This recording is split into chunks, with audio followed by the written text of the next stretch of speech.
when we talk about creating an open receiver, that has to extend all the way up to the cranium. And so like an example of that would be like, if I've got somebody that when they're fatigued, they start to bear down at their airway, that's going to create a feedback mechanism that's going to cause a reduction in their capability to utilize their arms in terms of timing and in terms of rhythm, and that's going to affect their body's force production capabilities. That was Chris Kelly, and you're listening to the Just Fly Performance Podcast.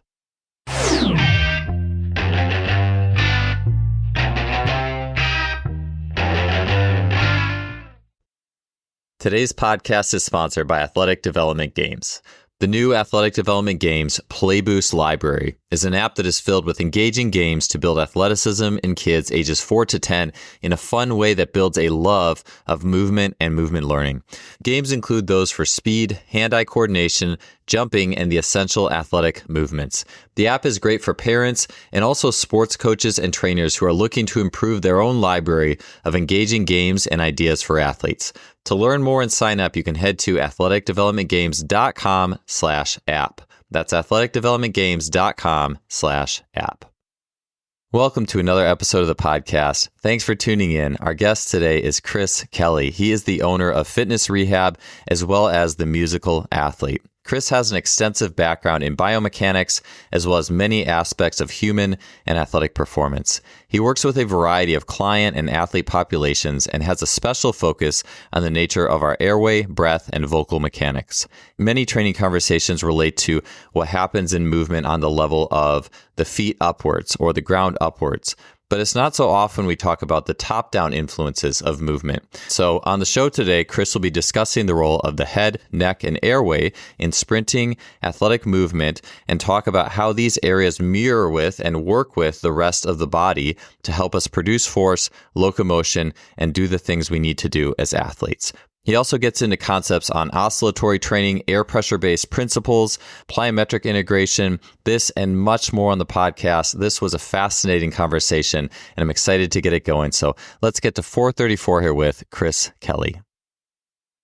Chris, great to have you on the show here. I'm excited I know some of the things we'll talk about are a little bit different than the usual, just because there's so much in what you're in your knowledge base that I think is can open a lot of doors in our concepts of performance. Sorry, long-winded, but thanks for being here. And I'd love to get your thoughts on back of the Olympics, 400 meter, Quincy Hall, his finish. And this was fresh in my mind, listening to some of or reading some of your ideas. But seeing how much he stuck his jaw out and some of the things he was doing compared to some of the other competitors as he went across the finish line, I'd be curious on your take on just what is exact, and I'll put the video in the show notes as well, but I'd be curious on your take on his strategies that he used as he crossed that finish line. Yeah. So first of all, Joel, thank you so much for having me on. Longtime listener, big fan. So super excited to be here. And yeah, I mean, as far as that goes, watching that over and over, it's crazy when you watch like still frames of that, because when you watch the still frame, you see the extreme rotation to the right, you see the extreme like arm whip to the right, you see the sort of the kind of the valgus presentation of the lower extremity. And you see like the jaw that's deviating to, sort of this deviating to one side. And for me, like when I look at that, I'm thinking, number one, that's an extreme orientation to put force into the ground. Like he is, they say the great ones live in the extremes. And I mean, for me, like when I see that, like he is using everything he has to put as much force into the ground as possible, to cover that distance. And I think like when I'm looking at it, it's like it goes all the way up to his head. I mean, like literally it's everything is pushing together, including his jaw, to abduct and to kind of push away from the ground and just create, as much force as possible. And I mean, as you're watching it, he's leaning forward. He's using every compensatory strategy that he has to put force in the ground. And, it's a great example of somebody that can coordinate all those things together to just get that last little bit out to cover that distance and, to win an Olympic medal. I mean, it's absolutely amazing, but, like it's cool to watch because you see that gold grill going in one direction. And I'm like, man, that's an extreme. I mean, and if you want to get super extreme, you could say like, wow, maybe that little bit of extra weight that gold grill created was that little bit that pushed him across the finish line. Like, who knows? But, what I see is just everything just kind of coming together to produce that force into the ground to sort of push him over the finish line and cover that distance. Does that make sense? Yeah. I was gonna say with the grill too. I wonder almost if there's like, people probably decide that feels good for whatever reason. I'm sure there's it looks good too. I like how this looks, but I wonder, makes you wonder if there's like a little bit of feedback in the jaw that he gets maybe from a feeling perspective from having that in. I don't know. I've never had a grill on. But yeah, and it's kind of like one of those things where somebody gives you like like just a small like 1 pound weight, and they say hold it in this hand, to put more force into one side or to put more force into the other, as you're running as like a special drill or something, like I could definitely see that. And I mean, at that extreme, I mean, who knows, it probably just looks good, but mhm. at the same time, like who knows? It could be the thing that again gave him that extra little bit of push that got him there. It would be interesting to see like how long has he had that? Like I don't know. Did he get it to the for the Olympics? Like who knows? But that is a really interesting question.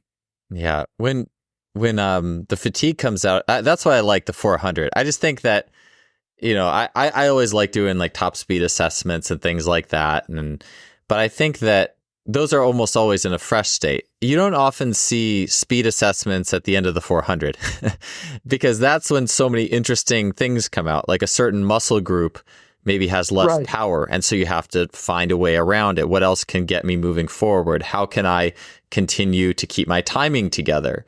And so you were saying Quincy was more of a valgus presentation, so naturally internally rotated. And then you said he was abducting. I mean, you can't bilaterally abduct your jaw, but like to one side, he was pushing it to try to resist gravity on that side, basically. Could you explain that a little bit more? Because I think that's really interesting. Maybe I'm perceiving it wrong, what you were saying. No, no, I don't think you are. I mean, I think that, I mean, ultimately, when you get into, when you get into toe off, you're at max speed and you're trying to push away. I mean, again, it's like I'm trying to put as much force in as little time as possible into the ground. And I think in his case, and I believe like I would have to look at the picture, but I believe is like his jaw's going right, which would be an abduction at the jaw, and his mid face is going left. So he's pushing off the right hand, like in the image that I think that I saw. It's like he's pushing off his right hand side. He's like right at about toe off, or he's like right at max P. He's pushing through the ground. He's getting a little bit of valgus there, and his jaw's going right, and is like, and therefore, everything is about to go left. So again, I think it's like he's just putting as much physical force into the ground as possible to create that abduction moment when his heel clears the ground to start to push away and to get to his left side as quickly as possible. And that's, you could see like as he gets into that last little bit of the race, those long strides, that pelvis facing the ground, he's just using everything he has at that point to just dig into the ground and push and just get Mhm. there as quickly as he can. And I think that, that's kind of a representation of it. It's a great representation because you can see at the highest level, like he's literally using his whole body, including his jaw, to get there. And again, it could, I mean, who knows, right? But Sure. that's what I see when I'm looking at that. And, I think that's a really extreme example of somebody that's, in a position where they're trying to produce as much force as possible. They've locked the entire body together and everything is moving together as a unit, and we're trying to push off and cover as much distance as possible to get to the finish line. So that's what I see. Yeah. Yeah. It makes me interested too to think about, like, I guess maybe this is a more track specific conversation, but like you watch like a Femke Bol go across the finish line and she looks basically like she did it 200 meters. Like nothing is really falling apart for her. Like she is somehow able to keep her timing together so impeccably well. So, and I wonder why it is that things don't fall out for her, especially in the most intensive race versus someone else. But again, maybe for Quincy, maybe his baseline was just, maybe he ran the first part. I didn't check the splits. Maybe he ran the first part faster and was just trying to find a way to hang on. Maybe there was something else going on. Obviously, it's not a typical race plan to do that. It's not something you practice. Yeah, It's not, yeah. I you mean, don't I want to think practice like in running like his that. Right. Yeah. I mean, I think in his case, like watching it, like he had to cover a lot of distance to catch up and to do that. And I think like at that point, it's just all hands on deck. He's like Yeah. doing whatever he has to. I mean, I think like, at that point the plan goes out the window, and you're just using everything that you have to try to get there. But like it's interesting because like everybody, it's like I think there's a quote, I don't know where this comes from. It's like everybody has a plan until you're punched in the face, Yeah. and so it could be for whatever reason, he just got people just got out in front of him and he just had to, tear things up and say Yeah. like, I've just got to win this by any means necessary. And you're looking at that and you're saying like, but he did it, Yeah. and he, whatever he needed to do, he did, and he was able in spite of all those difficult conditions to make up that time and to cover that distance and to do it by any means necessary, including up to his face, which is pretty incredible to me. Yeah. With the compensation, so one of the things, I think this would be a nice bridge for talking about bottom up and top down. So like the impact that our facial tension has on our athleticism. The first person I had this discussion with was actually Alex Effer. He was talking about this, like what happens with the jaw. Like some people, you see them and their jaw is kind of back in their face a little bit. What does it do when you push the jaw forward? If you kind of jut the jaw out, like what effect does that have in movement? Like what is that doing? So like there's this thing called there's essentially a carrying angle at or not a carrying angle, but and I need to, oh man, I need to think of the specific name for it. But it's essentially the orientation of the cranium, just as you would see like at the orientation of the pelvis or the orientation of the thorax, And so when we start to put more force into the ground or our weight shifts forward, we're going to see an anterior orientation. So pelvis is going to start to face the ground, thorax is going to start to face the ground. And like in the case of a narrow, like a Quincy Hall or something like that, you also see sort of maybe a suboccipital strategy where the head goes forward, and you start to get a cranium that actually starts to face the ground as well. And you'll see this when, you start to see the jaw shift behind the maxilla, which is kind of the top teeth.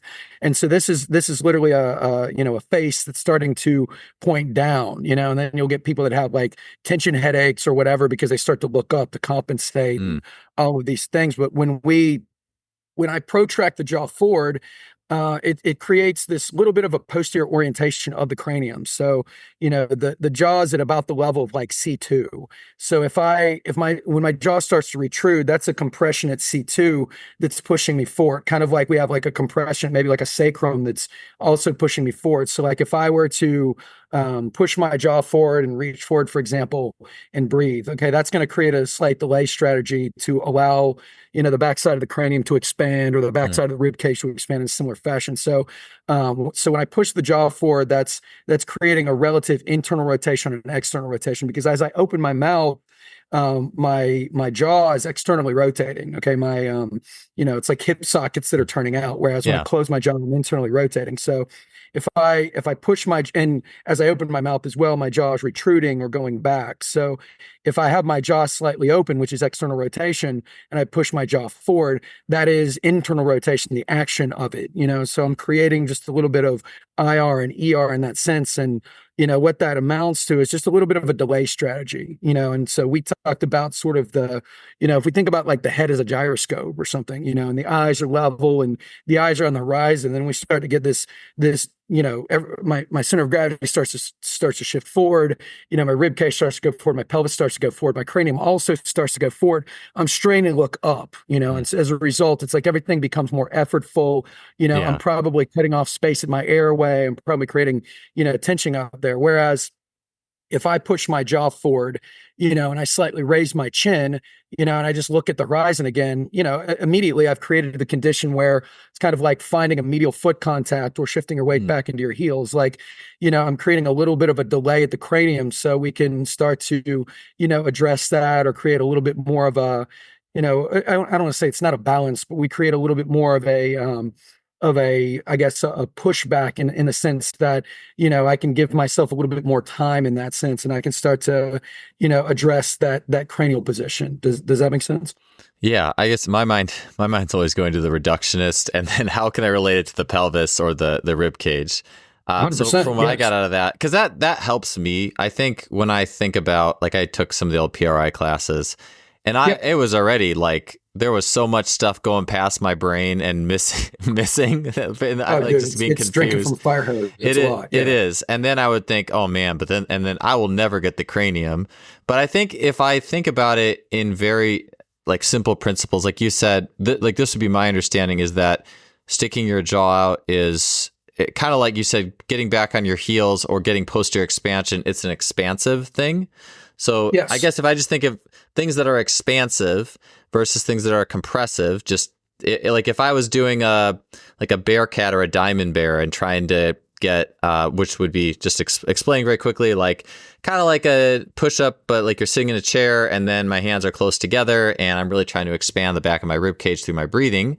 A good position to do it. That would be kind of like, but then sticking the jaw forward, maybe that would allow for some other level expansion if you didn't already have it. Yeah, 100%. And you're 100% right about like thinking about it, because it is a lot, and with PRI specifically, they talk about the three S's, the sphenoid, the sacrum, and the sternum, Mm. as rudders and as directors of pressure, Mm. So we have a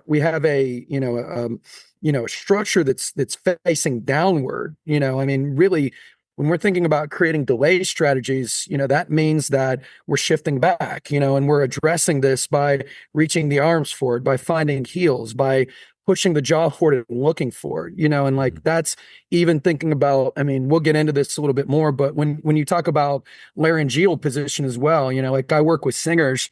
And one of the things that I'm always looking at is like when I have somebody that has a larynx that's up and forward, when I swallow, that's what happens is it goes up and forward. It kind of like cuts off space. It starts to compress. And whereas when I have a larynx sits down and back a little bit more, that's going to create a little bit more space. So when I've got Mm. somebody that's, their weight is forward, they're shifting forward, everything is facing down, you could correlate that to a laryngeal position potentially that would be up and forward because it's the same thing. It's like I have that same pressure and tension at the airway and at the cervical Mm. spine that's occurring at the rest of the body. And so when I make a change up top at the cranium, you could say, you want to do it at all places, but if I'm dealing with something a little bit more locally, again, that's thing one that I'm going to do and that I want to address. I mean, I don't want to do it in isolation. I want to set everything else up. But, if we're dealing with somebody that we see is, their head is going forward, they're doing all these weird things with their upper Mm. body, then, that's where you want to focus your efforts because you can get two of the three right and still have a problem. Because as we were talking about, I think before the call started, it all comes down to timing and to rhythm and everything else. And if you have this one piece that's throwing you off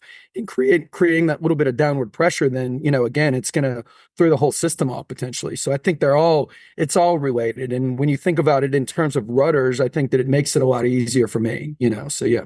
Yeah. I think that's the thing that really, I mean, I think it's interesting just going through life and realizing the tension you carry in your face and like having those moments of illumination where it's like, oh, wow, like if I uncorked this a little bit and got a little bit more expansion, well, one, I would just feel better because it's like up here in your head, it's just like a headspace thing. But then also realizing, well, what's happening at the hips, like you said, the three rudders, if it's happening at the hips, it's probably happening at the sternum and it's probably happening up top. So why should we, if we only ever focus on one thing, which I think the hips is probably the easiest in many ways, Yeah, sure. or maybe, I don't know, maybe the sternum, but I think that's, if you're looking at running and locomotion, I think that's just the easiest, most natural place to go. Of And you're course. like, all right, Yeah. what's your straight leg raise? What's your hip extension? But well, Right. naturally, we should probably at least consider what's going on up top and how those influences are impacting things downwards. And so with that being said, I really wanted to get in, and this is something I've heard Bill Hartman talk. He says this phrase a lot. And so I think the more ways I can hear it, it helps me to unpack it. Yeah. But like the top down versus bottom up. So before I get into how facial tension can impact things top down, you mentioned delays. I did want to, that's another word I've heard Bill talk about a lot, and I think I understand it, but I'd be curious. I just like to get that definition a little bit more defined before just in case we talk about that again, or just to bring a little bit more fullness of understanding. Yeah, no, of course. Yeah. And I mean, like it is, to me, it is easier to relate it to like the lower body because, we just see things like the gait cycle and, the foot and things a little bit more clearly, I think, in our world. And, when we talk about a delay strategy, I mean, one of the things that Bill talks about all the time, and I've learned from him, for many years is the idea of relative motion, where one thing is moving relative to another thing. And so like when we have this, when we have a calcaneus that hits the ground and begins to evert before the whole foot dumps in, that creates a slight delay that allows for the propagation of energy through a distribution of energy through more, through more joint systems, and allows for that to continue to, get a tibia that's going to internally rotate before the knee collapses into valgus, and a hip that's going to internally rotate before I, before it, or before I arch from my lower back. The point is that, this gradual propagation of energy is the thing that is our dampener. It allows us to absorb energy and to create movement in one area relative to another, as opposed to, and as opposed to like, a Quincy Hall that is, at the end of a race, that is fatigued, that is sprinting, and he's hitting the ground with everything that he has as one unit, and just up to the cranium, and everything is just like, smashing into the ground. And there is no delay there. And he's doing it because he's putting as much force as possible into the ground. When you think about, the benefit of relative motion is it's a dampener. It's going to slow us down a little bit. And I don't want to say it's not, not enough to impact performance potentially, but it's going to slow us down enough to distribute force through our joints, to keep us healthy, to act as almost a buffer. But we also, when we start to get into, mid stance and max P, we want to lock everything together. We want to be able to push off. We want orientation to occur, because that's our force production strategy. And like, we need both. We don't want to walk around with just either, I think is the main thing. So when I talk about, delay strategies, I want to see that, I can delay the absorption of energy. So number one, I can do it at all, and I can control what's happening to me. And number two, I can then utilize that energy in a way that is going to be, purposeful and a skilled task, as opposed to just having to refrigerate or turn my whole body. And I think you see this too. Like, soccer is my game. I love soccer. And I mean, like when you look at Lionel Messi versus like, I don't know, this old school, like a John Terry, he's like a defender. He's old school center back. One is like a bruising tackler, and can cover distances really quickly and like knock you over. And, but it's not going to be on the ball, like drifting past you. It's their movement is not going to look fluid. But whereas Lionel Messi, he's like water, he's drifting past people. He's fluid.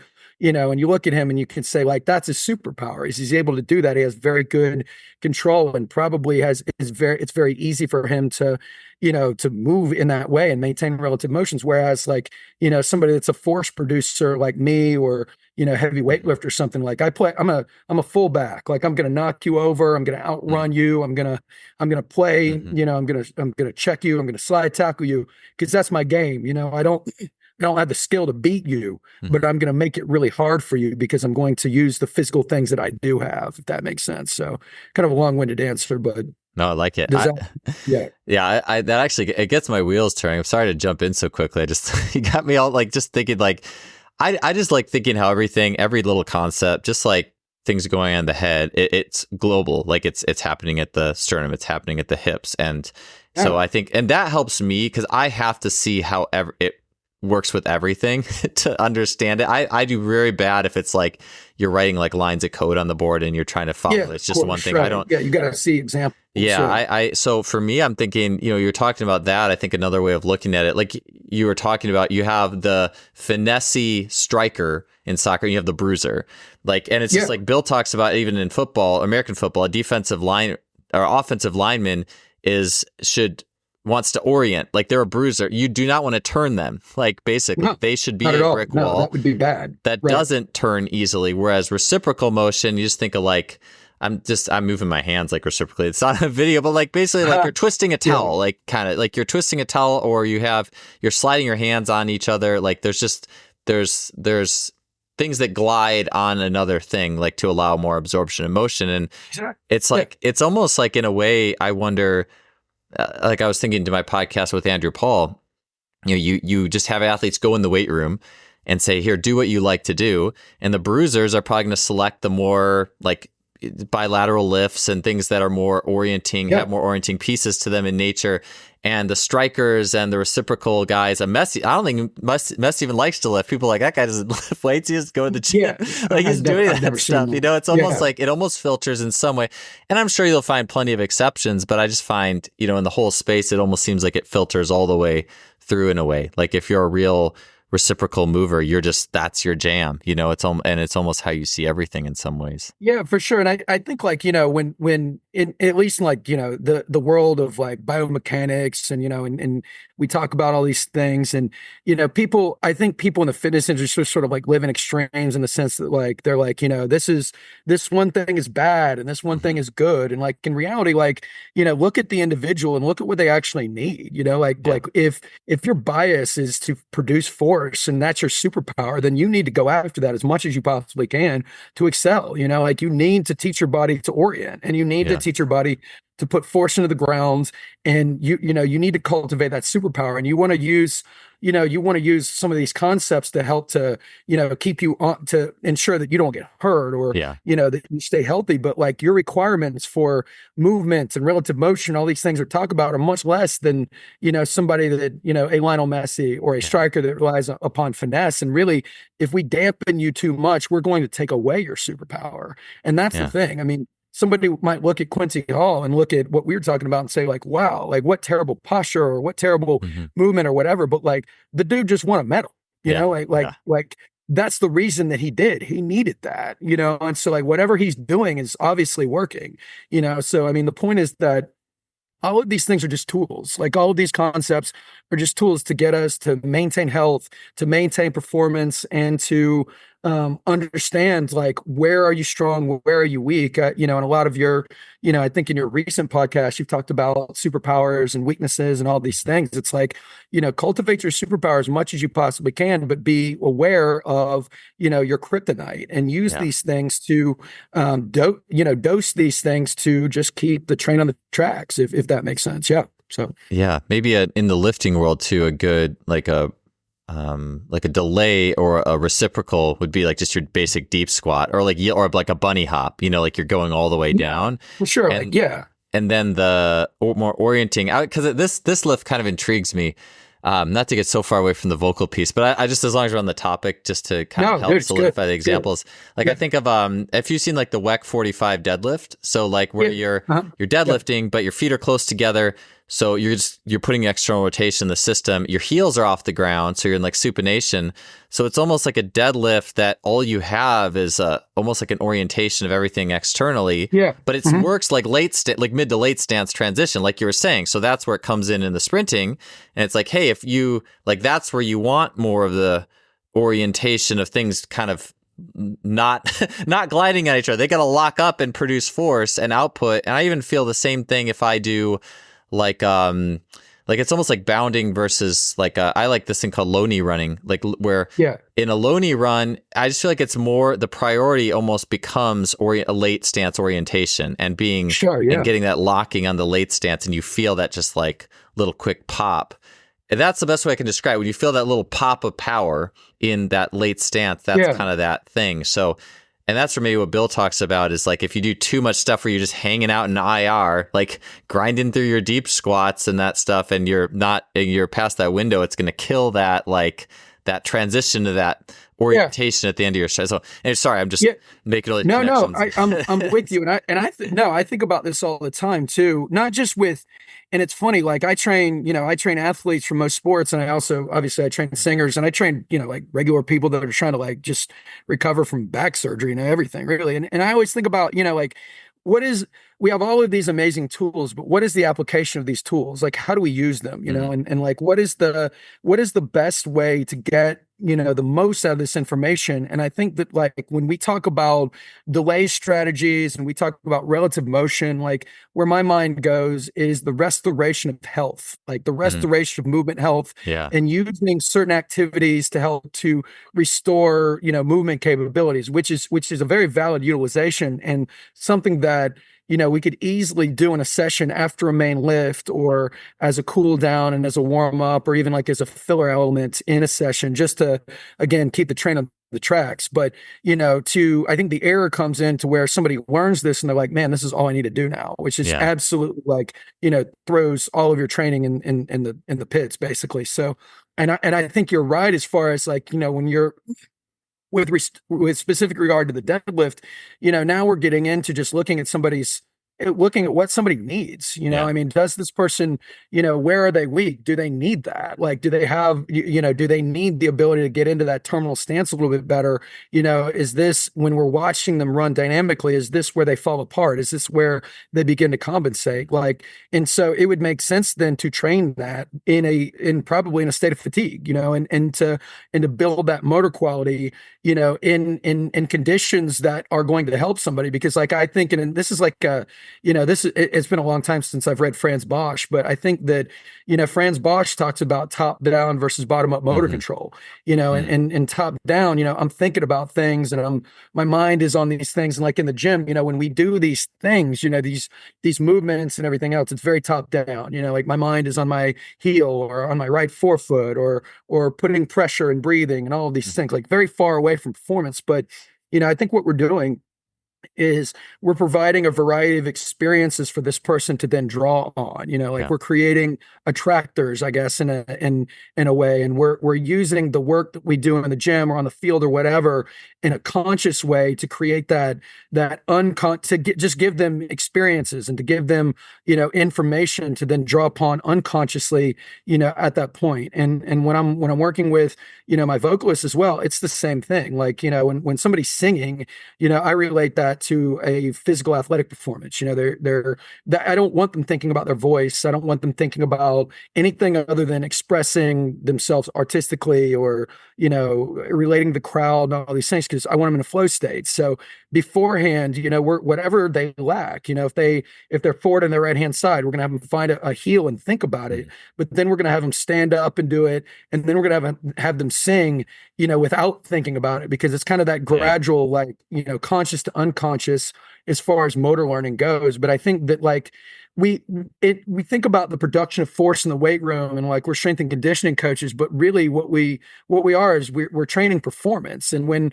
we're talking about performance, there's the elements of strength and the element of conditioning, the output part of it, but then you also have the input part of it where we're training motor control. We're cueing we're breaking down complex skill and we're filling in those little gaps that they might have in their athleticism or in these more complex movements to then allow them to go express their gift, and that's kind of where I see a lot of, this stuff when we talk about late stance, mid stance, early stance. Okay, what can the person not do? Where do they go in their compensation? Is it a problem? And then how do we use these activities to help to fill in those gaps? So again, they can express their gifts without having to go into their head and be like, man, I really need to, shift my weight into the inside of my right foot when I'm running, because that's going to screw them up. We don't want that. It's going to mess timing up. So, that's how I think about this stuff increasingly, Today's podcast is sponsored by Gym Studio. Gym Studio is a frictionless gym and studio management software. It can effortlessly manage memberships, schedule classes, track attendance, and even automate billing. To check out what Gym Studio can do for you, head to gymstudio.com and set up your free 14-day trial in less than 5 minutes. Yeah. The trick is just finding the exercises, activities, and constraints that don't cause overthinking. Like, what's the simplest constraint that gets like mid stance or can engage expansion in a certain area that I don't have to say too much? And something I have to like guard myself on all the time is, I hope I'm not saying too much about this thing, just hopefully we just do it and I don't have to say too much and you start feeling the right things and, and it all works together. And I totally agree with you there. Chris, So one last thing with the delay piece, I'd heard Bill say this, is that when there is that delay, so there's that reciprocal motion, like a deep squat where you have the tibia internally rotating on a femur that's externally, although I think there's the distal and with the proximal, and I get a little bit lost there. Right. But for a basic model, we have the internal moving in relation to the other, right? Yeah, we have a different rotation, and so we have to allow more motion. But I think I've heard Bill talk about when that's happening, it like can also load the elastic tissues more because you have like this wind up of the elastic tissues. Does that make sense? I'd be curious to your right. your expansion of that.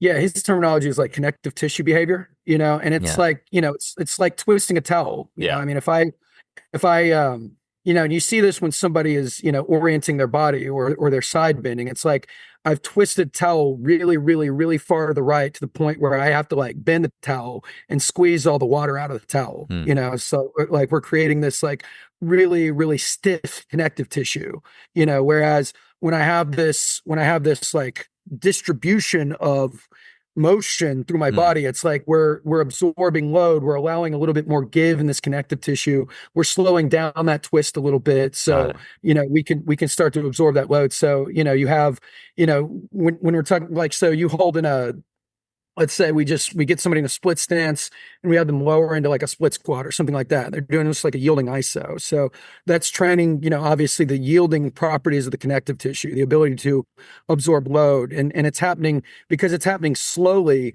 I'm giving my connective tissue more time to absorb that load and spread out that load and then, dampen that load essentially. Whereas if I'm doing like I'm in a split stance, but I'm like pogo, I'm hopping very quickly, like I'm going to train the stiffness of that tissue because it doesn't have time to dampen as much. It's like, yes, it's still absorbing, but it's being forced to stiffen very quickly. So like we have somebody that, we have a like a weightlifter, we have somebody that's like very stiff and they do a lot of, let's say, like squatting and benching and all of these things, like their connective tissue is going to be biased to overcome. It's going to be, I mean, and I'm generalizing here, right? Yeah. But like, or an area of the body, for example, but they're biased to overcome, and it's good in the sense that it could be very useful for them to quickly produce force and to, create that as a lineman, you want that's going to be very good for you. But like,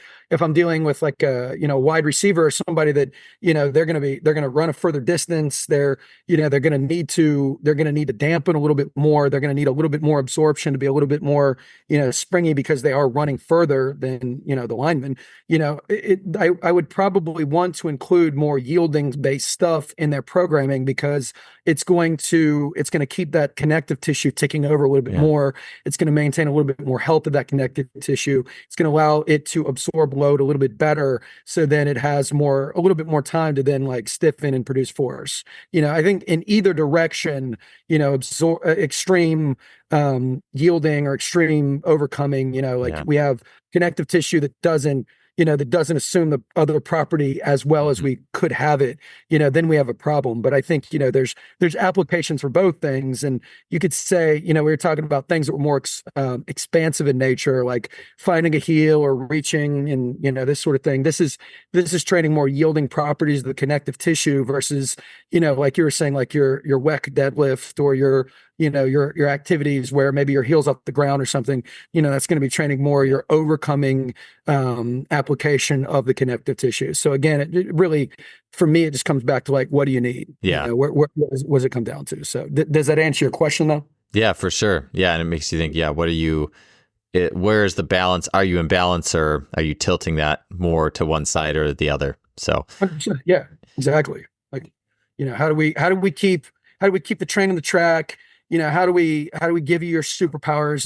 And then also, like, I'm always thinking about how often do we need to deload somebody? Like how often, what is the antithesis to what their superpower is? How often do we need to give them to allow them to continue to perform at a high level? It's like we're kind of like dosing them with like a medication or something that like brings their heart rate down or gives them, I call this with my athletes, I call it like movement vitamins, in that, they're doing something and they're like, man, I feel really good, really good, really good. And then, they get to the point where like, man, I kind of feel the right side of my back or, my times start to drop off. Okay, let's stop. Let's get a heel on the ground. Let's do something a little bit more expansive. Let's try to get you a little bit more space. And let's see, like, does that give you back access to what you need to produce pressure? If it does, then, hey, like, let's just continue to do that. If it doesn't, we'll call it a wrap for the day. But I think that there's a lot of use to that, because those are the tools that allow us to maintain health and,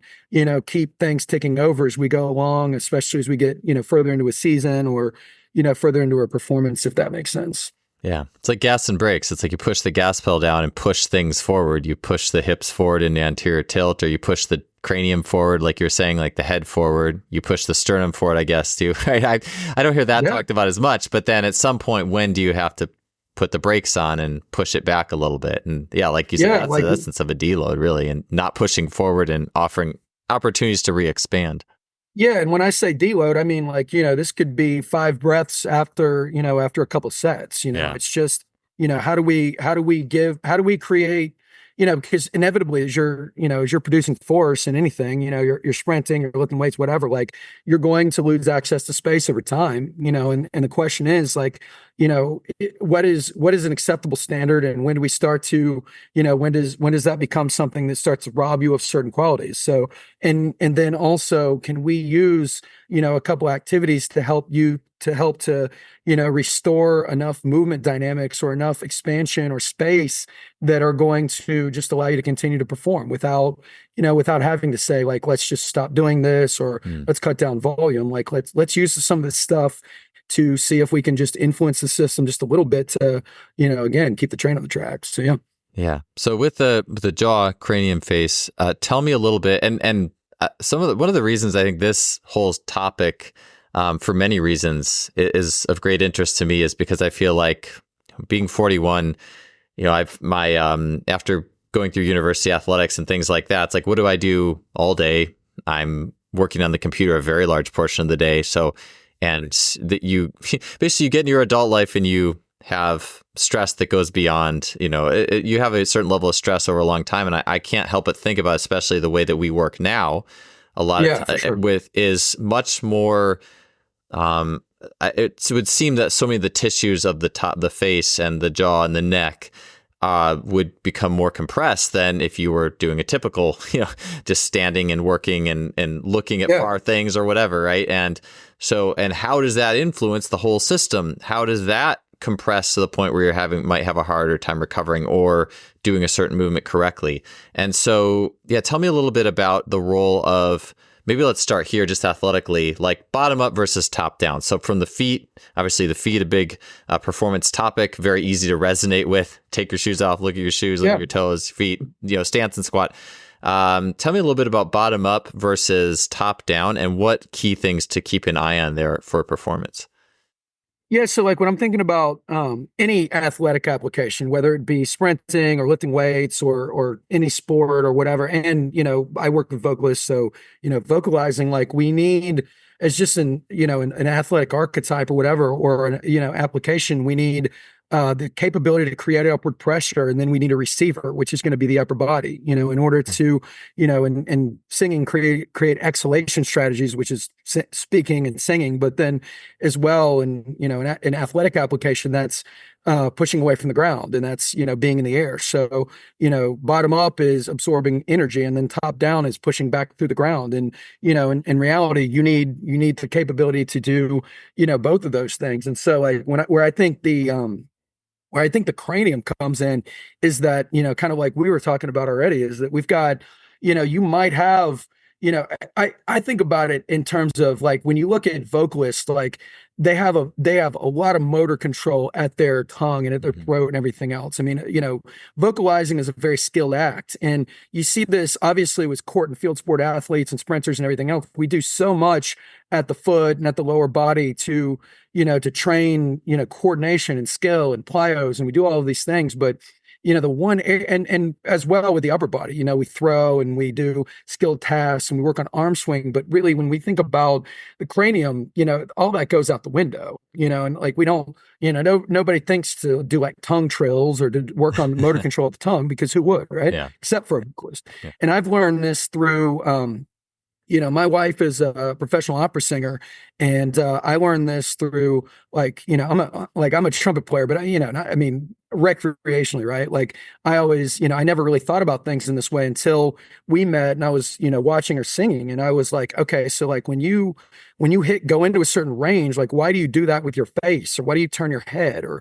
shrug your shoulders? And kind of similar to what we were seeing with Quincy Hall, like she was using an orientation to produce force based upon where space was available, and that's what I see a lot. And like once you see that, you can't unsee it, right? Like so then I'm watching my athletes sprint and run. I'm watching sports and I'm watching all these things. And I'm watching when, certainly somebody gets tired, I'm watching what they do with their face and what they do with their head and how, the head comes forward, the head goes down, how the rib cage starts to orient down. And what I think is that when we talk about creating an open receiver, that has to extend all the way up to the cranium. And so like an example of that would be like if I've got somebody that, when they're fatigued, they start to bear down at their airway. Okay, like that's going to create a feedback mechanism that's going to cause a reduction in their capability to utilize their arms in terms of timing and in terms of rhythm, and that's going to affect their body's force production capabilities. If I've got somebody that because of tongue tension that exists and a lack of space in the back of their throat, like when you think about it, they're literally getting less oxygen in. Like they're being deprived of resources. Their visual resources are being affected, and the top-down timing of everything is being thrown off. So if I'm sorting out the lower body and I'm sorting out, I'm doing things with reaching with the thorax, but yet while I'm doing it, I've got somebody that is straining at their face or that's gripping their jaw or that I can see is kind of like, doing weird stuff with their head or whatever, then I'm still, you still have a compensatory mechanism that exists. It's just gone somewhere else. And the point is that I believe that, you have to sort out everything as a unit, and I want to be very clear on that. What I'm not saying is that, cranial stuff is driving the show with everything, because that's not the case at all. But when you think about, the capability to direct pressure, to produce pressure and everything else, like airway is pretty important, where that's a really big deal. So, improving the dynamic control of that and, the ability to keep your eyes on the horizon, and the ability to manage tension in the structure that sits above everything else and directs where we go like a GPS is, very, very important. And it's something that I feel like, because nobody really talks about this in the athletic world, it probably is low hanging fruit that would really help, athletes. And empirically, I've seen that in my, high school and college athletes, but it makes a massive difference. Because when somebody starts to bear down at the airway, they're going to start to compensate much faster everywhere else. And if we don't address that through what we're doing, then we're still going to have an incomplete result. Does that make sense? Yeah, 100%. And I've noticed just like playing basketball, if I'm going up for a layup or something and I feel like there's tension in my jaw, I almost invariably miss. I made that connection one time where like, why does some go in and some not go in? And there's a lot going on with that, of course. But it's almost like, if you look at it as parts of a whole, I feel like when there is the more excess tension there is in anything, the more likely things are going to go wrong somewhere or other. There's just less efficiency. The energy can't flow through the system properly. And I think that the core of that's probably mental factors. It's adapting to a defensive play and it's whatever my response is, but I also take it on in my body. And I was looking at even one of my, I just made a high jump video recently for some online training applications.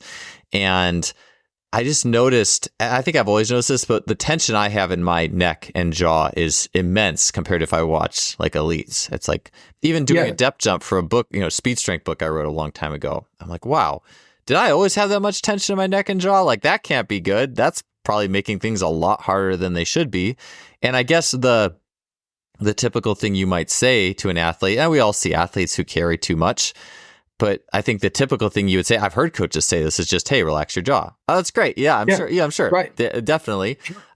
But, in terms of like low hanging fruits here, like if you're working with an athletic population, like, some just soccer, basketball, whatever, and what do you look for? What are some basic things to look for Because I know, like, yeah, if we go to the PRI course on cranial, I mean, it's like, wow, this is so much complexity. I don't even Yeah, know it's a where to lot. start, It's a man. lot. Like, so what do you do with someone who might have a lot of tension there, or you feel, how do you see or sense that there might be something that's draining energy from the way they move in general? So, okay, so like, and I'll give you a couple like simple things that I look at that I think are kind of that maybe connect a little bit more into the body. So, like one of the things that we see, especially in like narrows, is that you'll have this sort of this rectus abdominis that's going to pull the sternum down, or these superficial abs are going to pull the sternum down. Well, and we talked about a jaw that's going to retrude or kind of sit behind a Mm-hmm. maxilla a little bit more.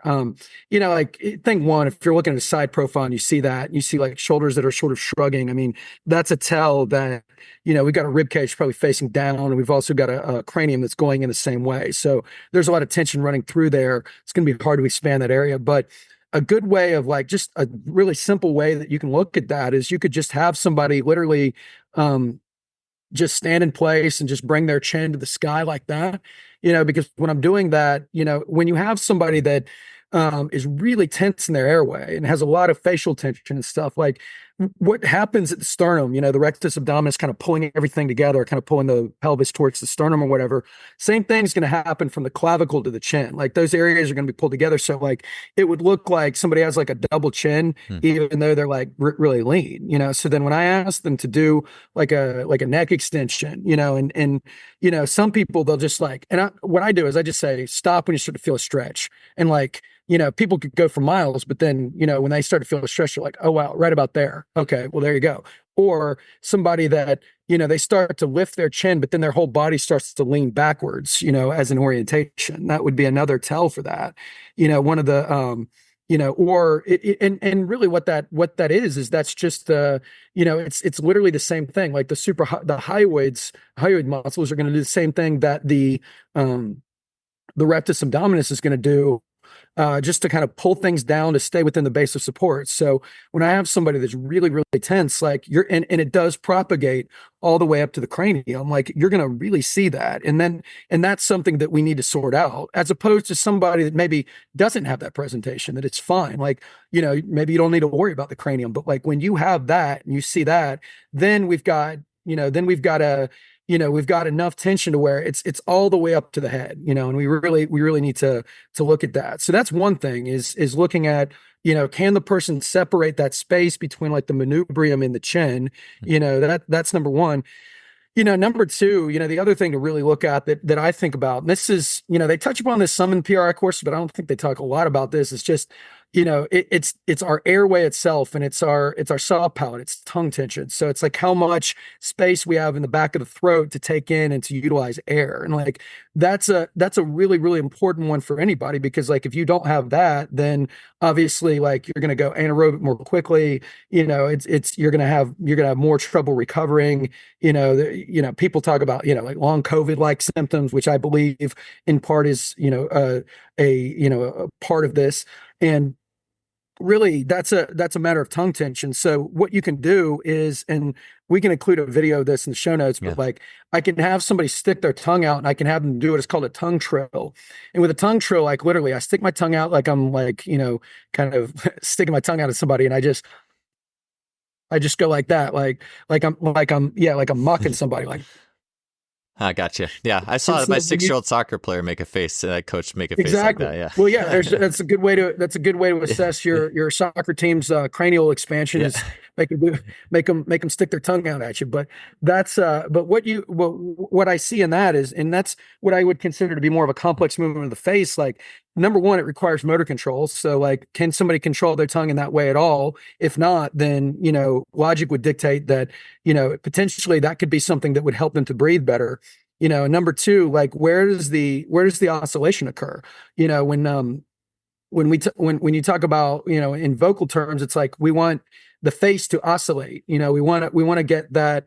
We want to see that. And when you see oscillation, like in one part of the face but not the other, what you're seeing literally is facial compression. So that kind of is a good quick tell for, does somebody have the space in their airway to be able to, to resonate, to oscillate in that way? If they don't, they won't be able to do it. And number two, like, do we see the whole face doing it, which is what we want? Do we see a distribution of that oscillation everywhere in the face? Or do we see it on one side? And do we see kind of the tongue going off to one side? Because the tongue is a compensator. Like, the tongue is going to go where space exists to produce force. It's going to push against the teeth to produce force and to help with orientation. So if we see a tongue that deviates to the right, and we see a lot of oscillation that is on the right side but not the left, okay, chances are that's where their space exists. Therefore, it is not forward, but it's turned to the right, and we have potentially a cervical substitution that is influencing the tongue. So, those are two ways that I look at it.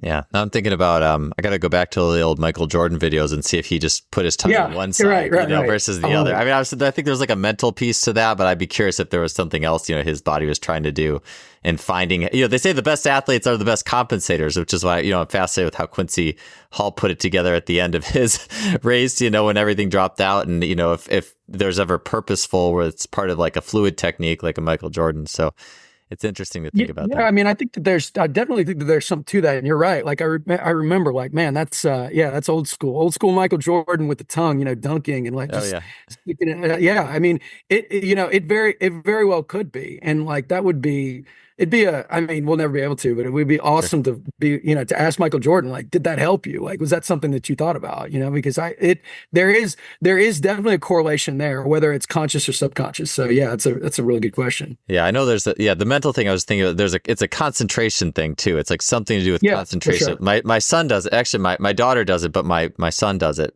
When he does like a lot of like tasks and things like that, he's always sticking his tongue out like Michael Jordan. So I think it's a good thing. What was I was gonna ask something about, so you were saying the neck piece, because I want to get into the neck and the jaw and the tension there, and I want to get into hopefully places that the vocal and more the specialized piece and just everyday athletic movements that we can find these connections. Sure. And you had said something about just like lifting your head and neck up, and where does that peak stretch happen? And I was thinking about when people have like an upward dog, or like if you're doing like a Hindu push-up or something like that. Yeah. Is there like, so if I was having someone or a group of athletes do like even just like a Hindu push-up or a dive bomber push-up or an upward dog motion, even like spinal flex, you're lying on your stomach, go up and flex your spine and lift your head up. Like, could that be could you find an application in that, where if athletes had a limited range or just spending time there, could that be something you have them do more of and try to, where they're like, get your head out of the turtle shell? Like, I've took yoga class, they're like, stick your head up out of the turtle shell or whatever they're saying. Yeah. I mean, I think there's definitely an awareness piece to it that is a thing. I think, and this also relates to really any physical change that we make to somebody. Like, I think, my biggest thing is, especially when you've got a group of athletes and they're training and everything else, like, I don't necessarily want them in their head about a lot of things, because I just want, I want them free, and I want them to be able to self-organize in ways that are going to allow them to, like, play tag and do these things, or if something's output driven, focus on that. But what I do think is useful, and probably the easiest thing to do would be like, train the test. I mean, literally get them standing up, put their eyes on the horizon. Cause you think about like, what do we do all day? We're on our phones, we're looking down, like we're on our computers, we're looking down. So literally just in standing, bending your knees, like, kind of lifting your jaw, pushing your jaw forward, keeping your eyes on the horizon, and just breathing, just, as simple as possible. And just that alone, is going to make a massive difference. One thing that would even a little bit more weird than that is having them hum, because when I have them hum, like, that's going to bring my laryngeal position down, and that oscillation is going to build more space in the airway. So I think about when we talk about like athletic application, like I want my vocalists that I work with to be as springy and as rhythmic as possible, in every way. And so we tend to do a lot of things like oscillating isos and things Hmm. like that, where we're in a split squat and we're just like bouncing up and down, and plyos and different rhythms and stuff like that, because for them they don't have a lot of dynamic exposure of motor control at the lower extremity. Whereas with your athletes that are highly trained and do this as a training application, like having them stick their tongue out and hum and do things that involve oscillation of the airway, and even going so far as to do things where like literally you're humming while you're doing a plyo, while you're doing a pogo, or Yeah, and yeah, you're yeah. coordinating those two things. Like i think there's I think there's a lot of value there, because you're literally teaching your body to oscillate and to do that in a way that and it's funny because like when we work with vocalists and we do that's actually one of my tests, is I'll have them hum while they bounce, and Mm. you can listen to the volume of their hum. It's like it's like very Yeah. loud, because they have to really tense themselves, right? But then we just have them, we put them into like a position like we were talking about, where we say, okay, like we're going to put you into an expansive position. We're going to look up at we're going to bring your chin up. We're going to push your jaw forward. Eyes are going to be on the horizon, whatever. Now hum, focus on just opening things up and breathing and keeping your eyes on the horizon. Then we have them bounce again. Like the quality of their sound is like, it doesn't sound like they're screaming anymore. It's like, Yeah.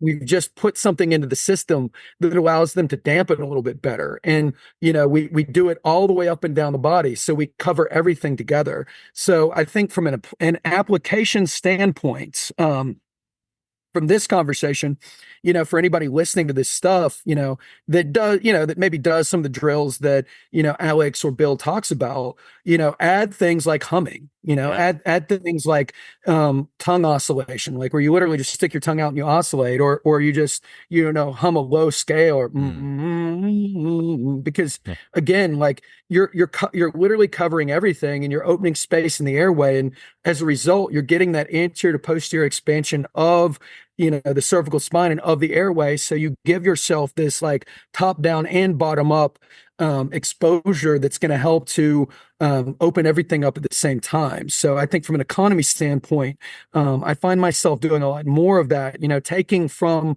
the vocal world what I've learned and applying it to what I've learned from, Bill, and from, and applying it in that way, and just seeing, really the benefits of it, because it covers a lot of bases, and it allows for, just more efficiency of movement across the board.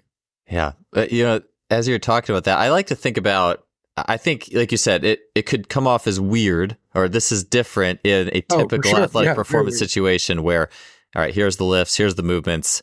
We don't sing in here. We don't hum in here. But I think about like that. It was at the Samburu, or is that basically it's like the tribe where they all they're like doing a chant or a hum in chant, and the two Yeah. guys get in the middle and they jump, or the guy gets in the middle and they jump. And I don't know that the jumpers are necessarily doing that. Maybe they are, to be honest. But even if they aren't, you were humming and chanting, and now you're jumping, and there's this tuning that's more universal. And I think that cultures of the past are probably very familiar with that. That's something or just even the hopping and the humming, and even it reminds me of there's even yeah, I used to be back in the day, like 10, what is it? Probably almost 15 years ago now. I was really into like Elliot Hulse's videos, and he had like Yeah. Osho dynamic meditation. You have these 5 breathing, hopping, then type things you do, and most people probably know Osho's stuff. There was that thing on Netflix where it's called the Colton organ and all the problems, all that crazy. Yeah. That was a good series, but on Netflix, if people have not seen it. But the one of those exercises I thought was really interesting is this one where you hop, and you have to, every time it's like a huh, like every time you hit the ground you go huh. And Yeah. again, people haven't seen that stuff. It just comes off as weird, but I find that there's something that is, like you said, like just, I don't think you have to go that far out with that group of, hey, a group of athletes, we're going to do this, but like just hopping and humming, or hopping and allowing the awareness and the feedback and the resonance to hit the jaw and the vocal cords. I think we're designed for that. I think that is in the scope of typical human nature to do that. And if We you look are. at, cultures that have done dance, at the very least, and drums, this is something we are wired for. And I think about linking this fully into performance. the highest standing vertical jumper I've ever worked with. This guy, if I have a video of him, hopefully still on my phone somewhere, when he would jump, his jaw, kind of like when you did the stick your tongue out thing and puffed your cheeks out, his cheeks were just like, but yeah, sure. you can't just replicate that, because I've kind of tried. Like, you can't, because inevitably you almost, I don't know, you clamp up something in your neck that shouldn't clamp up or whatever. Yeah. And I almost feel like that guy must have just figured out how to do it by, like, he had so much force coming up from the bottom. It's almost like his system was just relaxed. And he also had a very, like, upright, good posture. Like, this guy was very, positionally was very good. He wasn't like, and even just thinking about it, I feel like people who are real cram forward, like, you really cranked, like if they have a lot of anterior tilt, a lot of forward head tilt, a lot of neck craning, those people don't strike me as those people that could hit that pressure from the top to meet the bottom as easily or as well. This guy, a lot of swimmers too are very kind of vertical. I mean, a lot of them are sway back too, but like, this guy just had a very, like, upright posture, and somehow he was able to hit that top down resonance. And then the last thing I'll just say real quickly is, when I think about the ISO lunge too as a good place to rehearse some of these things, I know Jay Schrader, a big ISO lunge originator, I'm sure isometrics have been around forever, but the way that we look at those long holds is he talked about position all the time. And then I look at Tommy John's been on this podcast a lot, and Tommy, if you look at Tommy's social media, he's always posting himself doing, like, various, like, holds. Long holds. And if you watch Tommy do the ISO, to me, that's almost the epitome of just a long position that air can fully go through. 100%. If that makes sense. 100%. Yeah. Right. Yeah, no, I'm with you. And like, that's, and kind of back on the topic of application, like earlier we were talking about the WEC deadlift, and how we're talking about, like, late stance and getting those qualities and everything else. And where this kind of takes me is, like, like, I did martial arts as a kid, like I was in, like, taekwondo, and I remember, like, I had trouble, like, one of my things, like, every birthday party, they, like, they bring out, like, a brick, you're gonna, like, break a brick, and you're like, and like in martial arts, they teach you, like, you're doing these different chants, but, like, what they're doing and what they figured out, like, hundreds or thousands of years ago, is that, like, they're coordinating the exhalation specifically with force production, and, like, I swear, only when I learned to, like, really do the sound properly, did I break a brick, like, as funny as that sounds, as I think about it. So, I mean, again, this is getting into, like, outer space here, but, like, when I'm thinking about like force production, and we're talking about strengths versus weaknesses, and I've got somebody that is really stiff. So, like, like, let's say it's a wide, and they're weightlifter, and they're A to P compressed and all these things, and they've got a laryngeal position that is, like, really high and forward, like, you're gonna sound like me. You're gonna sound raspy, and you're gonna have what's called vocal fry and all these things. Like, so for me, what I need to do is I need to lower my laryngeal position. Like, in order to open up my airway, I need lower tones and I need longer tones. So I need, like, things like humming, like, or like Buddhist chants, like lower things, because that lowers your laryngeal position, and that slow oscillation helps to open up the airway, and it helps to kind of, it gives you that yielding quality that you want. Whereas if you've got somebody that's more of a narrow, that's like kind of your maybe you're a tall, skinny person that's slender and whatever, like, using sounds that are more like and things like that to raise the laryngeal position in a swallow type thing, not swallowing, but that's what happens to create that orientation and to create that quick force is useful, and using sound in the movements that you employ, like pop, pop, pop, or whatever. I mean, you can, again, beyond my pay grade, but vocal teachers use vowel shaping to create certain shapes of the airway, to create it through use of sound, in order to either produce, like, a higher voice, which is, like, needed for things like belting, which is like you need to kind of squeeze everything quickly and get up there, or they'll use things that are lower notes, lower scales, things like that, like more like you would see in a humming, to bring things down and in chest voice, but you can apply that in the gait cycle in the same way as, we talk about finding a heel to create a more expansive position. Humming would be more expansive, whereas a quick, like, Hmm. like that, Hmm. a higher sound is going to be more compressive.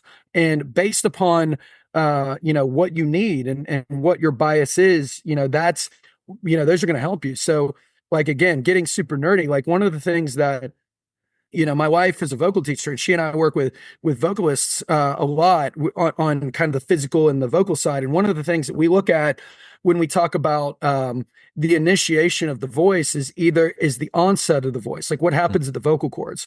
So you've got what is called a glottal onset or a glottic onset, where everything just squeezes together real quick. So like, I've got like, sound like this because Yeah. everything is real stiff and Hmm. pulled together, kind of like how you said you sound after you've talked a lot, Yeah. whereas we have other people who have like a very like sort of like breathy sound. It's almost Hmm. like they're whispering or something or whatever. And so in the case of the glottic onset, everything is moving too quickly. So for that person, I need to yield. I need to do things that are lower in nature. I need to have them hum. Hmm. I need to put them in expansive positions, like a split squat or a Hmm. long-term yielding ISO. Hmm. Whereas, somebody that has more of this breathy sound, their chords are not coming together as quickly. They're stuck in external rotation. This is somebody that can't get their medial foot to the ground to push off. I need to teach this person to produce force. I Hmm. need to get this person off the ground more quickly. So I need like higher sounds, like and I Yeah. can't. I'm bad at it, but I need higher sounds that are quicker, that are going to get the effect that I want at the airway to train that quality. Just as the same way as we're doing like a depth jump or something to get them off the ground quickly. So I mean, you could take it again into outer space and start to correlate those things, but it's like I think about this, like I stay up at night thinking about this stuff. So yeah. Yeah. Well, it's interesting because I think, you talk about getting out there, but if you do martial arts, it's accepted, right? And I Yeah, love for sure. watching like the Bruce Lee stuff, just for a variety of reasons. But I like watching, his facial expressions and, with various strikes, there's always there's always accompanying with sound. And then there's always there's a lot of times there's a different expression. I don't remember what movie it was. It's like some guy fell on the ground and he finishes him off. And he's like, Yeah, it's like his face like contorts like he like killed the yeah, guy or something. He right. feels bad about it, or I don't know. It's just but it's like a very like his whole body is wearing whatever the action he's doing, and Right. I think 100%. it would be at the very least an interesting practice to, like you do punching and you do a very sound that goes with the punch. But like if you were trying to be more expansive with extensive hopping or something, you could hum while you do low grade extensive hopping or something. And then just to kind of feel because I'm partly thinking too for my own self who carries too much tension in the head and neck. Like, obviously, you look at like basketball or volleyball, they aren't like, key when or whatever when they Yeah. jump, but it's like Bill talks about, it's almost like they're probably doing it against an exhale or closed glottis on some level, right? Right. So you don't hear it, 100%. but that is Yeah. happening. And if nothing else, just to get familiar with how tension is happening, I think it would be an interesting practice to occasionally do that. And I think, it's we just never really think about it. So Yeah, and it's kind of like, we talk about a constraints-based approach and, using specific constraints to like hold somebody open when they're, going to orient or something like that. Bill talks a lot about like a leading resistance or whatever. And, so if I have somebody that, like for example, let's say they start to, when they get fatigued, they start to bear down, and they start to constrict their airway and they start to like, you can see it in their face. Like, why wouldn't I then have them hum while they're doing their extensive hopping or while they're doing their, particular things to just help to hold open their airway and help to give yeah, them just a little bit more, capacity to train into that. I mean, I think there definitely is value there. And I think that it's kind of like an out of sight, out of mind thing. I mean, you don't think about this stuff because why would you? yeah, But at the same time, I mean, if we want to, if we're thinking about the whole body as, the application in terms of the application of athleticism, then, this we need to sort this out, and it doesn't have to be something where, you're every set you're humming or whatever, but there's no, you could do, you could do a set of extensive hops while humming as part of a warm up or something, Yeah. and it would probably only benefit you. So for me, I think that there's, and again, I have a very specific population that I do this stuff with, but I've used it with my soccer players. I've used it with my I have more cross country athletes, but I've used it with them. And, it makes a big difference. Like I can see, doing something like that, just humming specifically while hopping, or doing pogos, like a difference in terms of the quality of their gait between set one and set two. So I do think that there's something there. And I just think that, it's a little bit out there and you might have to like convince people, but, I think there's definitely a place for it for sure. Yeah. I think it integrates the system too. Like, I think it just gets you out of your head. That stuff gets you, for lack of any other, or just oversimplification, just getting you out of your head, the thinking brain, like the strategizing brain, the part that plays with that versus the part that can just act in the moment and problem solve in the moment and just play without hesitation. I do think there's things that are related there quite heavily. I was thinking you could relate this too, though. I'm sure, like, I was just thinking about tennis, like you watch tennis players and it's always, and especially the difference between women and men a lot as well. And I think you were the one who told me this, like a wide ISA, or not that tennis players are wide ISAs, but they probably have a wider ISA maybe than women on average, I guess. But the women's, it's always a much higher pitch when they're hitting it back and forth. And sometimes you hear really high pitched strikes in women's tennis versus men's.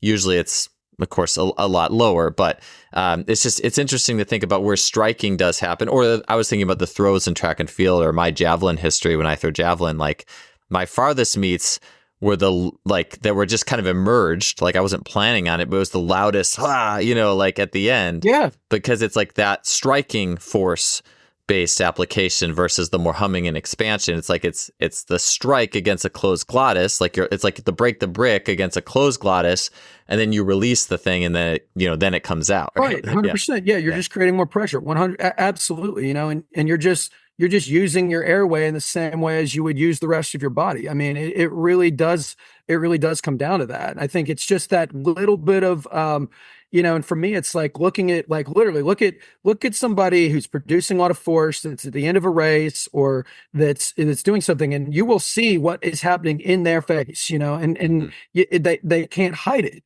and you're training, and really with the humming and with, these things. I mean, it's training specialized motor control in the same way as we would anything else. So, that's the way that I see this. And, it happens whether or not we think about it, and we probably shouldn't think about it too much. No, but don't again, it's one of those things, like, it's going to happen, and it's something that, there's a lot of utility there. I definitely think that, I'm glad I'm in the situation that I'm in, because I get to do all these weird experiments. But, and I think about too, like, one of the things that I've taken from you and just learning from you is that, teaching some, like, doing warm-ups to rhythm, like just coordinating, like, using music to coordinate, rhythmic movements, and coordinate, almost dancing or creating patterns, and this is to a track, this is to a pre-constructed track that is created through, or that is played through the radio. But, why couldn't I sing while doing something like that? Why couldn't I sing at a particular cadence, or, at a particular bars per minute, or whatever it is, and work on the same thing? Because again, it is similar.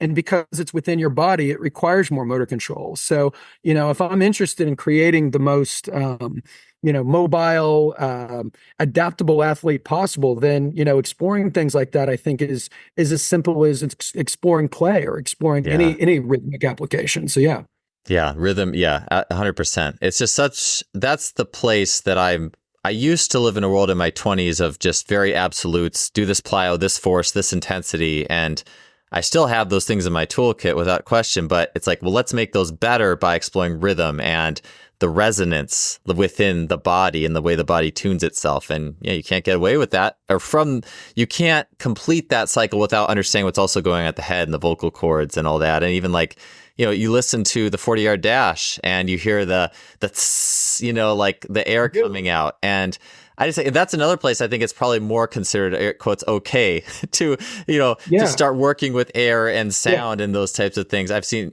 track, I've seen breathing sprints the first 20, but it's like, it'd almost be cool. You could overdo it, but like, who can be the loudest for the first 10, and just to see the extreme of it all. But you'd probably get some really interesting airflow strategies in seeing athletes do that and how they solve that problem through the vocal piece.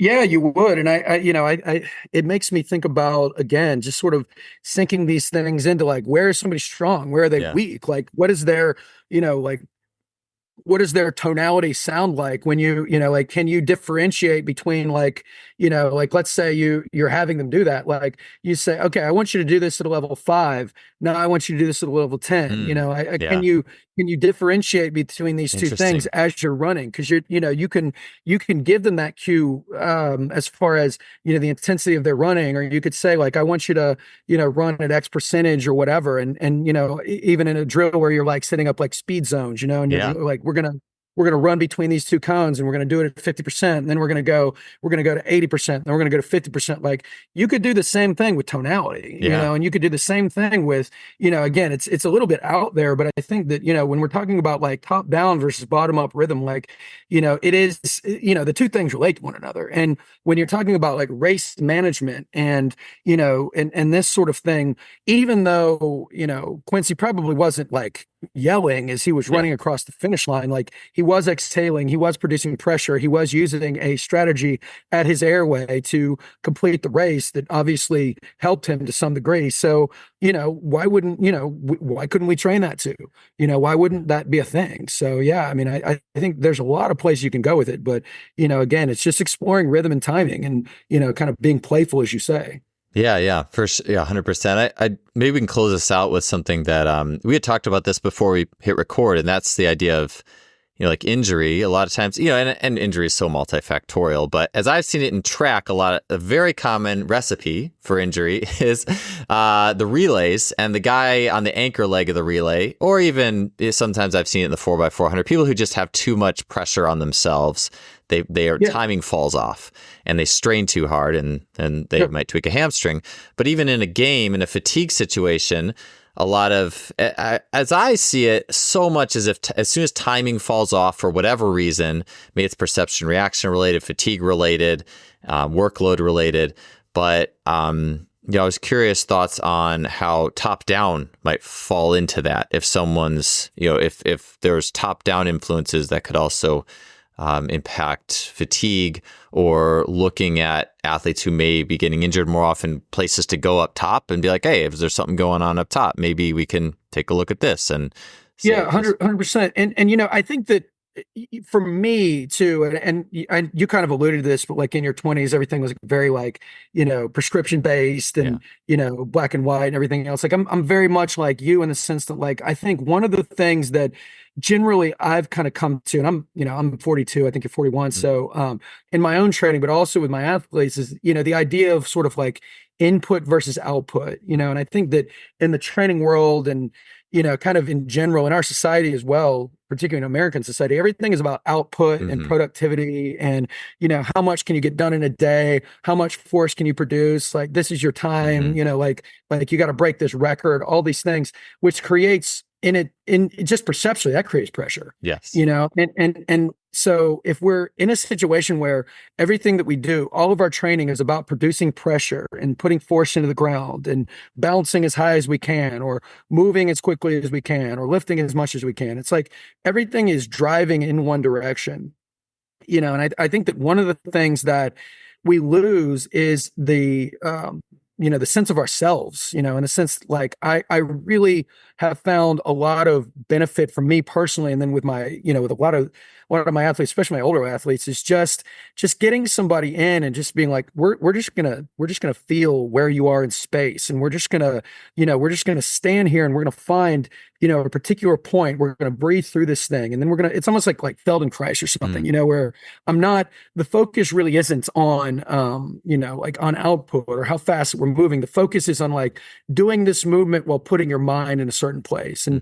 focusing intrinsically on a certain place. And I know there's been all this research on, intrinsic versus extrinsic cues, and one is better than the other and all these things. But like, I think that we've lost a lot of our our intrinsic capabilities, and I think that also relates back to how the experiences that we have to draw from, when we do become fatigued. So I think that for me, whether we're talking about, intra-session or we're talking about just in general, the first thing that for me that I do is I have what are called sensory days, where I'm literally just everything that we're doing, like we're doing marching, we're doing walking, we're walking backwards, we're doing plyos, but all of the focus is on the quality of the landing, like a full foot rhythmic landing, feeling your heels, and then even stacking movements where like I'll have them walk backwards and we're thinking about the weight through the inside of your feet, as you take each step and we're moving slow.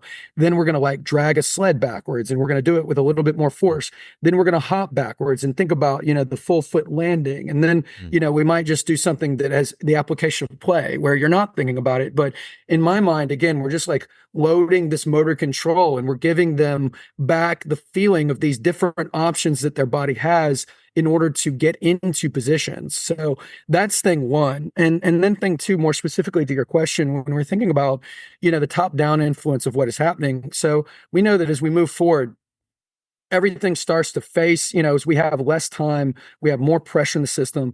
Everything is going to start to face down, and anteriorly orient to produce pressure because we have less time, and so I think like in general, like we were talking about earlier, as far as taking things and then just having activities that we can utilize, in practice or on the field or, in some cases on a sideline or whatever, just to put somebody back inside their body, and just to give somebody back those more expansive qualities that are going to open things back up, and in some cases, I mean, this could be, some of the things we talked about, it could really be anything. But I think that, when you're able to re-expand and when you're able to, kind of recreate that space, you're able to open things back up. I think that, you give the person the capacity to pull the slingshot back further so that they can then, take off again. Because inevitably what we know is that as we become more fatigued, we're going to lose motor control, we're going to lose movement options. And a lot of that has to do with the fact that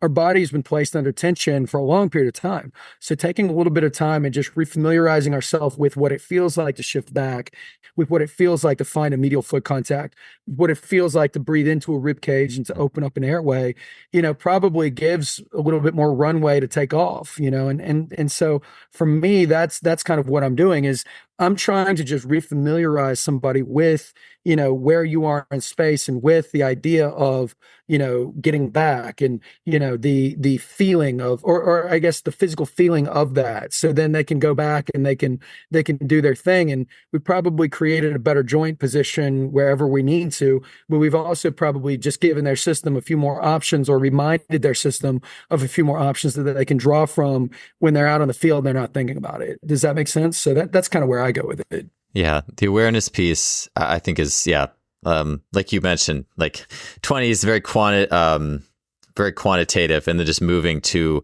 layers of rhythm awareness. And with the breath too, I feel like breath and vocalizing things, it helps. It almost creates an awareness. Like if you're doing a breathing or breath and striking or sprinting, pressure and acceleration or whatever, there's a certain embodied awareness that comes with that. And I think about, wouldn't it be cool maybe to have a practice where there's a lot of, within what the athlete didn't think was too crazy, like vocalizations, even if you're just striking something and just to, hey, you would make a kia or something when you hit this, wouldn't you? Yeah. Like, we've had like bags for, striking bags and boxing for conditioning. And, it just seems like almost like once you find a gateway for people to do that and start engaging their breath and the awareness that comes with that, I think it can be a really empowering and embodying experience for athletes too, because so often we're almost taught to, it's almost like, thinking only, lines, laps, and lectures, and it's not like this, I even think Frank Forencich, he was on this podcast a while ago. He's got a great,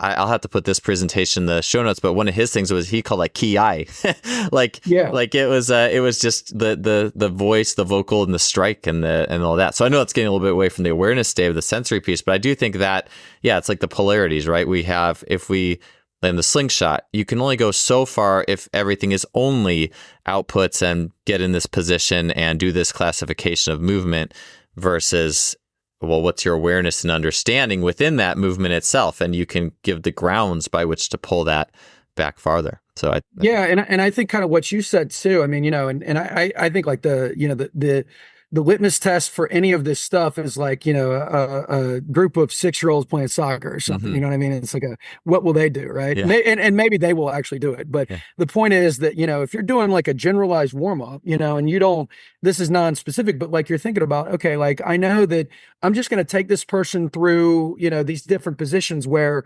we're going to start with stuff that's more expansive. We're going to move them forward. And then eventually, like we'll do some late stance stuff because we want to, we want to get them there ultimately because we want them to run fast and move fast and stuff. I mean, you could gamify it almost where, you correlate certain tones, certain movements, and you're, you have a fight song where they're singing along, or you have an up tempo song where they're doing, they're bounding and they're doing things that is like a more up tempo, like, like a Bon Jovi or something like it, Donnie used to work on the dock, it's like higher.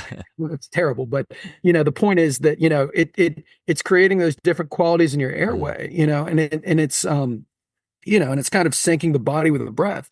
And I 100% agree with you though, as far as, the awareness of the airway through sounds. I think that is such a big deal, and it's almost a luxury that I have working with singers, but, I think anybody could really benefit from this. And, you got to think if somebody's always walking around and you do all these things with them and it's like, they're 90% there, but they're not quite there.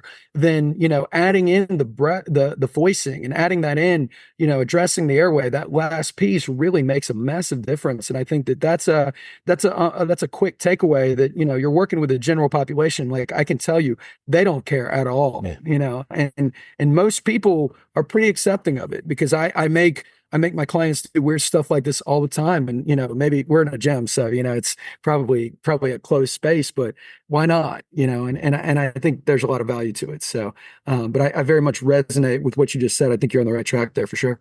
Yeah. Chris, where can people learn more about you? So where to find what your work? I know obviously you do a ton of work with musicians as well and learning more of that deeper dive and the vocal piece. So right. So I've got a gym here in Lakeland, Florida, which is called Fitness Rehab, and we work with athletes and people of all kinds to basically take them from post rehab to high performance, and that's like fitness 2_rehab on Instagram. But probably more interesting and where I post more often is my company I work with. We do athletic strength and conditioning for vocalists, and I work with everybody from like touring artists that are, in the pop world to classical and operatic singers. So on Instagram, that is the.musical.athlete. And, we're out there just trying to take a lot of these principles from, the fitness world and the athletic world and apply them to the vocal world, and then, vice versa, because it really is all the same. And what I love about it is, I'm working with people that, you might not traditionally look at that and be like, that's athletics, but to me it is. And when you can draw all of these correlations and see the continuity of these things together, man, I'm like, wow, like, these two worlds can really live together. So, I love doing that because there's so much from the vocal world that we can take and start to apply to our stuff. And, I think it's weird, but at the same time, it works. So, check me out. And, again, man, thank you so much for having me on. I really appreciate it. Yeah. It's only weird till everybody starts doing it, and that's not weird anymore. So there you go. But, right. Yeah, thank you, Chris. It was great having you on the show. Awesome, man. Thanks so much.